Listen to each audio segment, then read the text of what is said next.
Morning. Better look a right state. Don't even dare look at myself. Okay night.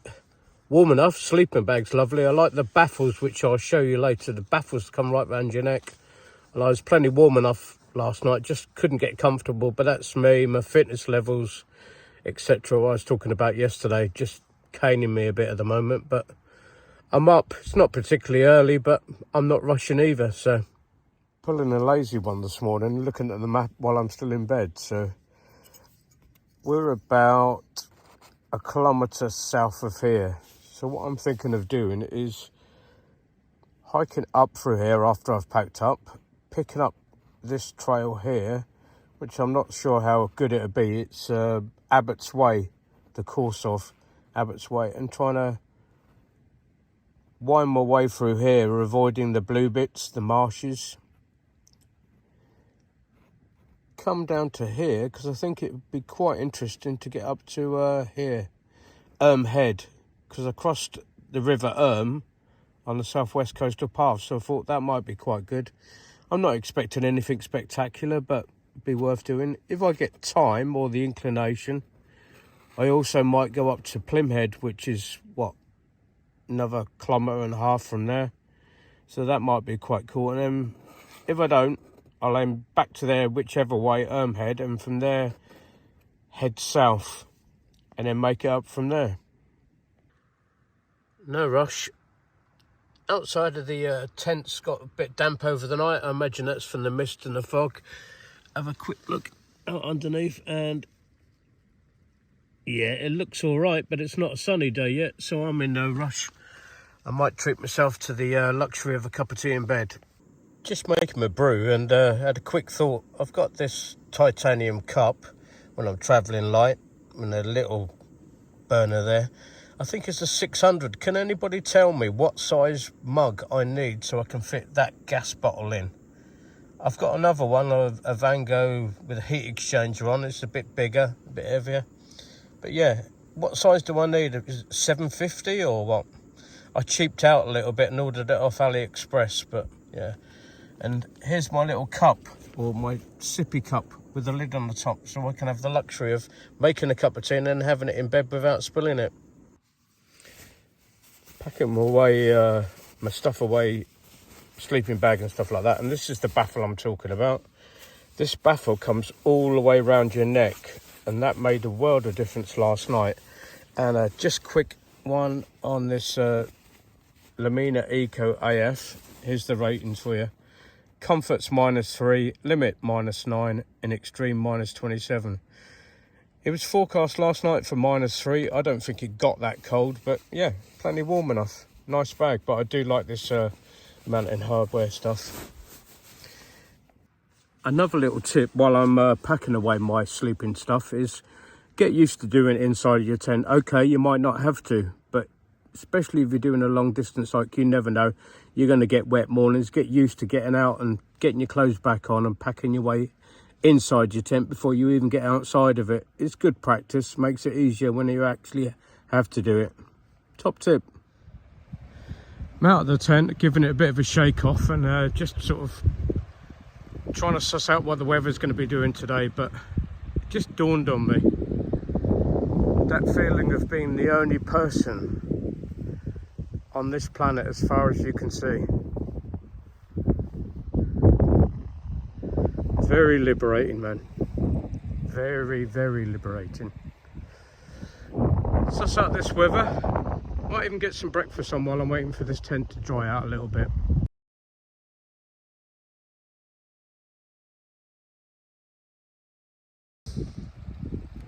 Wind has got up a little bit more now, but that's working to my advantage. It's drying the tent out nicely, and the clouds breaking in the distance. That's the way it's coming from. Look, bit of blue sky up there. So I'm going to finish packing up, and then I'm going to be heading up centre of screen right there. As always, leave no trace. You carried it in, carry it out. It's even lighter now anyway, so.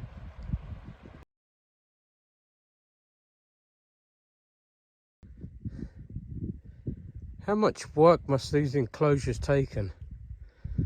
We all know the weight of granite. You know, you try and pick up a granite block, you know about it. This is easily the length of a football pitch, all the way around. Very impressive. I've picked up on this sheep or cattle trail just because the grass is knocked down. It's not necessarily less boggy, but you stand more chance of seeing where it is. This peat's got the amazing ability. You think you avoid the low spots, tread on a high spot, and that's where the water's deepest. It's strange stuff. But I'm following the which is getting narrower now, coming down to there.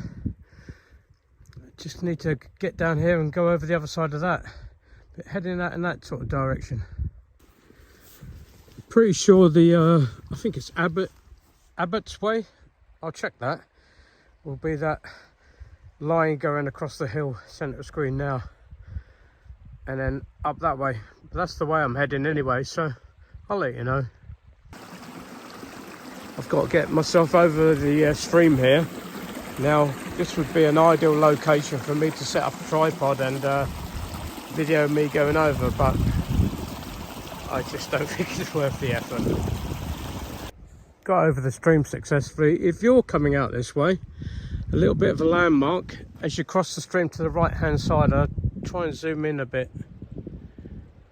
Stoned up there is by Red Lake, so I'm pretty confident now that I am on Abbott's Way. Or I will be coming up this path here. Word of warning. Wow, cool. Now that sounded a bit ominous, didn't it? Not warning, but just a heads up. When you're walking through stuff like this, this is where I've just come from, behind me there. And I just went up the slope slightly because it made it a little less boggier. But beware that it will slow you down. Be kind to yourself, just take it easy.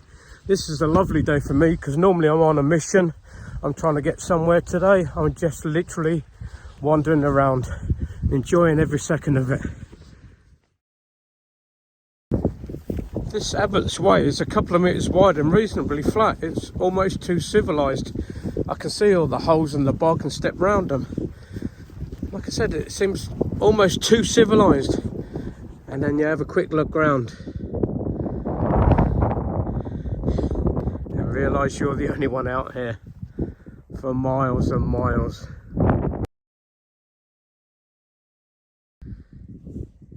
Just a quick spin back. I like doing this because you can admire where you've been and also keep your bearings going. You can see where I navigated that path, centre of screen now. Come along at the side of that contour there.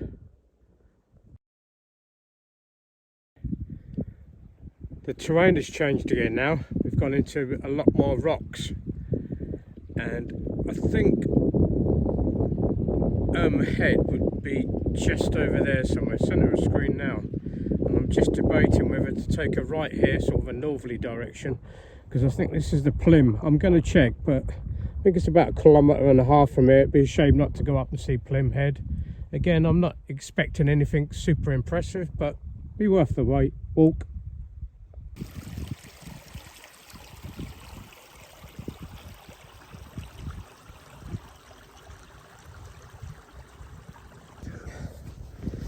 Just ploughing my way straight up the centre here with these rocks, just trying to get some elevation as quick as I can.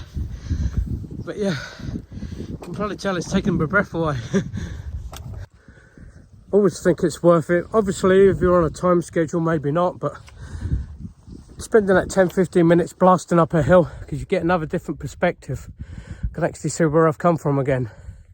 Centre of screen now is where we tipped over after we've gone through the rushes this morning, and then just following the path up through here. But it's like looking down on a map.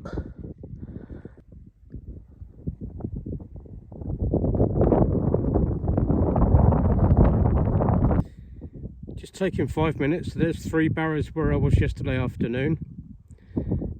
I'm sitting on top now looking down to Head, which I'm going to go down and explore around in a minute. So there won't be anything spectacular, but I'm interested, and then I'm going to go straight up Langum Hill, I think it's called. I'll check on that. Langum something. Just taking 5 minutes and another cautionary tale for you that I had to learn by experience. You can probably see what that is, that sheep scat. Cautionary tale, when I was walking the southwest coast of Bath last March, I was getting tired after 3 or 4 days and got into the habit, bad habit I must admit, of chucking my rucksack off because it was starting to hurt me. After 2 or 3 nights of having that whiffy sort of smell of faint backside smell, I realised I'd chucked my rucksack down in sheep crap. I've been living it for 3 days. Don't do it, it's just not worth it. Walking down to have a little wander around pits now with these big old lumps all over the place. Not too bad for walking on, not too slippy today because it's dried off, but I'm going over that way to have explore around there.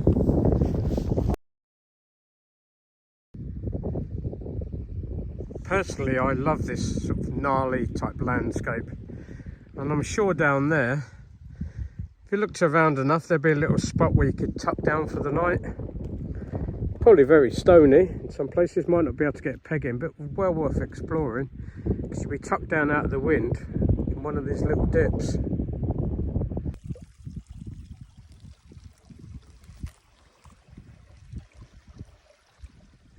I was wrong, thankfully. Head was worth walking over to. When I was doing 2 miles away, I walked over EX Head, and it was basically just a dirty puddle on the side of the road, side of the track, sorry. But this is a lot more impressive. That's very deep, dropping straight out of this hill. 30, 40 feet easily. Going down to where the rocks are in the distance there. When I first came back up, just next to that sheep centre of screen now. Well worth the visit. Means a lot to me. I'm sorry if it's a bit boring, but I was never very good at geography at school. For me, at my age now, to establish that something head in this case, leads down to the River which I had to cross on the southwest coastal path, so that's why I wanted to visit it. So thanks for bearing with me. Just another quick heads up, this stuff looks like you could run for it, doesn't it? Like a big field of grass. But underneath, because we're out on the moors, it's all boggy. 1 foot you're standing up, next thing you know, you lose your stick in the ground, and then the next thing you know, your foot's gone as well. So just take it really slowly, real ankle breaker territory.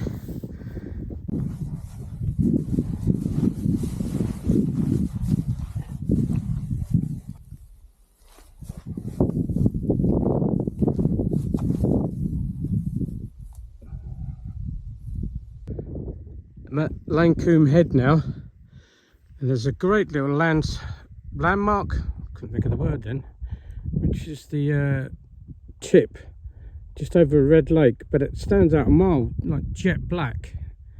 Really good landmark to look out for. At the top of Lancombe Hill now, I think 464 metres, I'll check and put up there somewhere, but a really welcome sight, I'll show you now. Literally what I'm looking at now. I can see the sea again, and God bless it, the sun's shining on it. I'm heading in that sort of general direction.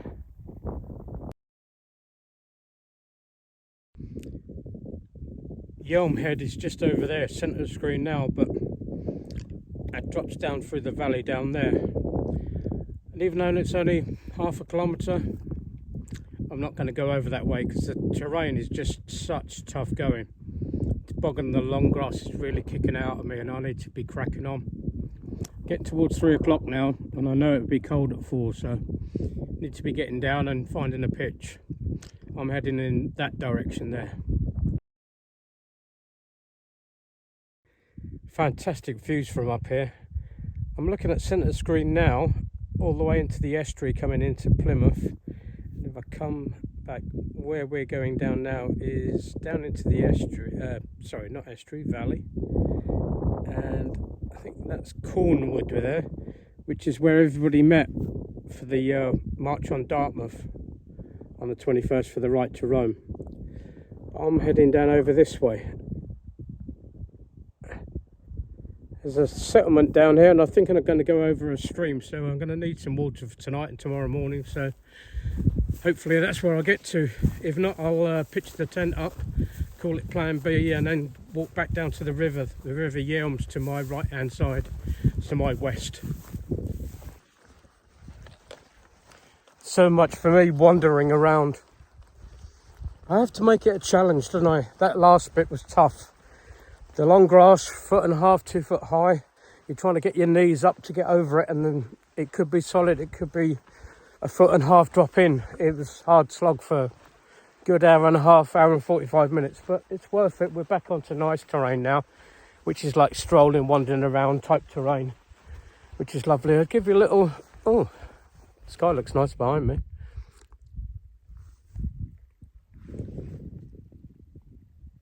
That feeling of not a thing. I've seen a couple of little birds, and that's it for the last 2 hours.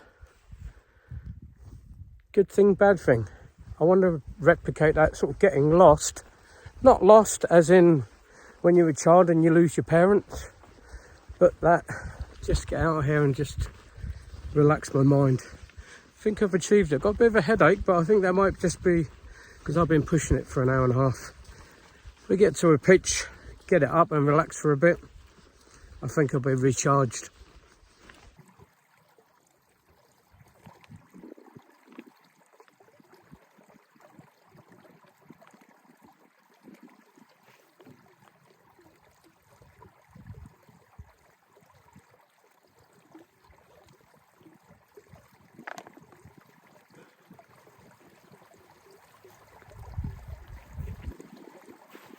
Litre and a half of water from a Sawyer squeeze. Sorry, Sawyer Mini I think it is.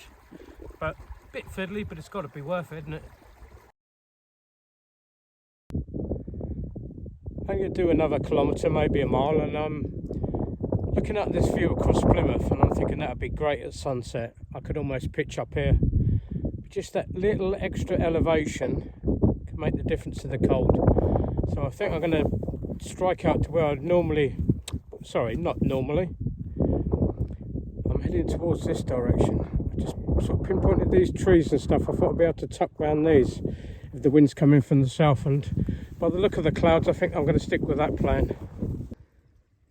Pleased with my last call filling up water. Still got water here, but it's scuzzy and what I call cattle contaminated. Be hard to actually filter some water out of that. You can understand why there's a settlement there, can't you? I know they didn't do it for the views, but nice water source running past the village. Going down there, beautiful outlook. These old settlements really intrigue me. I never really thought about it before, but they make great landmarks for like making sure you know where you are for navigation, etc. But yeah, not as impressive as Grimspound. Grimspound is a settlement out on Dartmoor, weirdly enough. 1500 BC. I came across it on the third night, camped right near it, to be honest with you, and it really fascinated me. Said before, I'm not really into history when I was at school either, would you believe, but yeah, it really intrigued me. And when you're there, without being hippie-ish, you get a real feeling of being connected with other people. Odd, maybe? I don't know. Getting to where I pitch soon, so I thought I'd just do a quick spin back. I realise on screen it doesn't look like very much, but you need to be out here to appreciate this amount of space.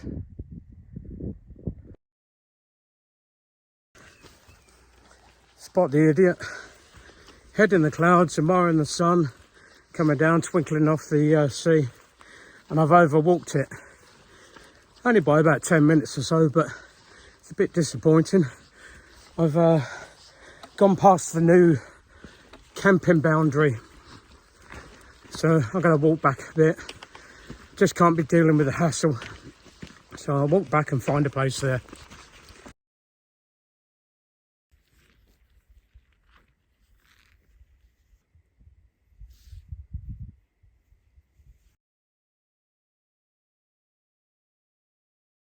Got my pitch. There's the bit I overshot in the distance there. Corner of those trees, it runs almost east, and I overshot it by about 10-15 minutes, but never mind. Not a bad outlook. Don't know if we're going to catch the sun first thing in the morning, but we'll see. It's 5 o'clock now.